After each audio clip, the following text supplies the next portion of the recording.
Hello student, कैसे हैं आप सब? आई होप सब अच्छे होंगे और अपनी तैयारी बेहतर ढंग से कर रहे होंगे।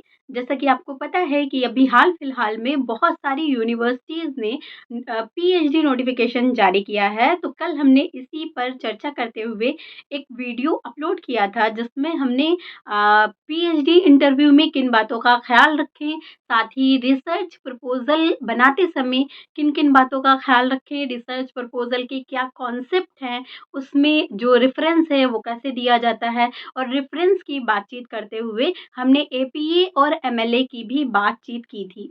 तो कुछ लोगों को ये कन्फ्यूज़ कर रहा है कि एपीए और एमएलए क्या होता है? सबसे पहले हम ये जान लेते हैं कि ये जो एपीए और एमएलए होता है, ये हमारे रिसर्च प्रपोज़ल में कहाँ पर काम आता है।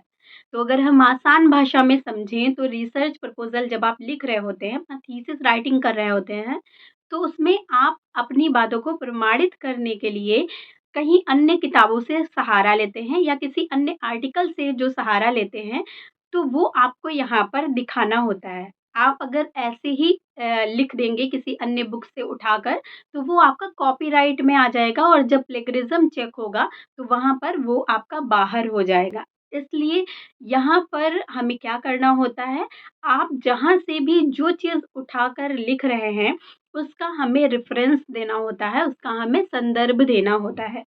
उस संदर्भ को हम किस फ़ॉर्म में रखते हैं, किस स्टाइल में रखते हैं, कैसे मैनेज करते हैं, वो हमें ये 2 स्टाइल बताती हैं। एक होता है एपीए और दूसरा होता है एमएलए। यही 2 स्टाइल जो थीसिस राइटिंग होती है उसमें ज़्यादा काम आती हैं, बाकी अन्य स्टाइल्स भी होती हैं।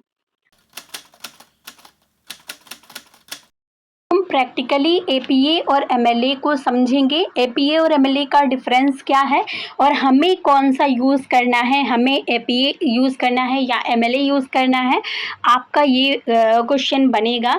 तो आप ये सब्जेक्ट वाइज़ डिपेंड करता है कि आपको एपीए यूज़ करना है या एमएलए यूज़ करना है।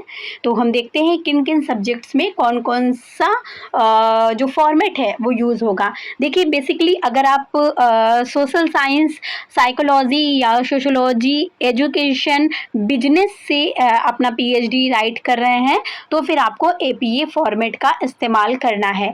लेकिन अगर आप लिटरेचर, लैंग्वेज या ह्यूमैनिटीज़ बैकग्राउंड से हैं, तो फिर आपको एमएलए का इस्तेमाल करना है। आप एक बार मैं प्रैक्टिकली आपको दिखाती हूँ कि आपको क्या करना है। अक्सर आपने जो बुक्स पढ़ी होंगी उसमें या तो आपकी बुक्स के सबसे लास्ट में या तो बुक्स के नीचे ही इस तरह से लास्ट में संदर्भ ग्रंथ दिए होते हैं। तो उसमें इस तरह से लिखा होता है कि पेज नंबर क्या है या आपका कहाँ से लिया गया है, वो सब डिटेल में लिखा होता है। यही हम पढ़ने वाले हैं। इस तरह से लिखा होता है जैसे कि यहाँ पे 3 दे दिया है, ठीक है? ये बुक का पेज मैंने रखा हुआ है, यहाँ पे 3 दिया है और 3 आपका यहाँ पे इस तरह से देखिए यहाँ पे ये जो 3 है, ये इसी का संदर्भ है। मतलब वो जो बात की जा रही है, उन्होंने जो वो वहाँ पे लिखा हुआ है, वो यहाँ से उन्होंने लिया है। तो हम ऐसे लिखते हैं। अब हम देख लेते हैं कि एपीए जो होता है इसका फॉर्मेट क्या होता है। सबसे पहले आपको ऑथर लिखना होगा, फिर फुल स्टॉप लगाना होगा, पब्लिकेशन लिखना होगा, फिर full stop, article title, then full stop, journal name, comma, ठीक है? जैसे-जैसे मैं बता रही हूँ कि फुल स्टॉप लगना है, 3 फुल स्टॉप आएँगे, फिर कॉमा आएगी, आपको इसी फॉर्मेट में लिखना है, चेंज नहीं करना है। कहाँ कॉमा लगना है, कहाँ वो सब दिया रहता है, वही फॉर्मेट में हमें लिखना है, सेम वैसे ही। फिर वॉल्यूम लिखना होता है, मतलब आप किस इश्यू से लिख रहे हैं, वो भी आपको लिखना होगा। पेज रेंज, आप कहाँ से कहाँ तक लिख रहे हैं, 120 पेज से 121 तक या 120 पेज पर ही लिख रहे हैं, वो आपको देना होगा। उसके बाद में डीओआई, डिजिटल ऑब्जेक्ट आइडेंटिफायर, मतलब अगर आपने जनरल में आप अपना कोई भी आर्टिकल छपवाते हैं या फिर आप कोई जनरल से अपने आर्टिकल में वो चीज़ इंक्लूड करते हैं, तो हर जनरल का एक पर्टिकुलर आइडेंटिफायर नंबर होता है, उस नंबर को भी आपको यहाँ पर मेंशन करना है। अगर नंबर नहीं है तो यूआरएल, मतलब वेबसाइट का नेम वगैरह भी देना रहता है।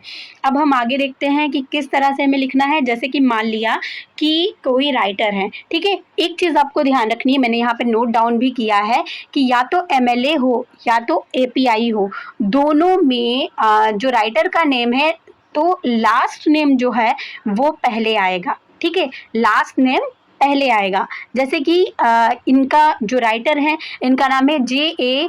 जॉनसन, तो जे.ए. जॉनसन स्मिथ इनका पूरा नाम है।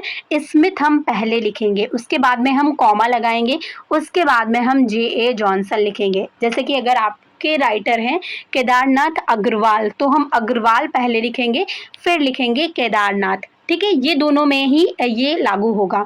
उसके बाद में हमने MBA 2019 लिखा, exploring the effects of mindfulness meditation on stress reduction, journal of applied psychology, तो ये साइकोलॉजी इशू पे लिखा है, तो यहाँ पे देखिए इशू ये लिखा हुआ है, ठीक है।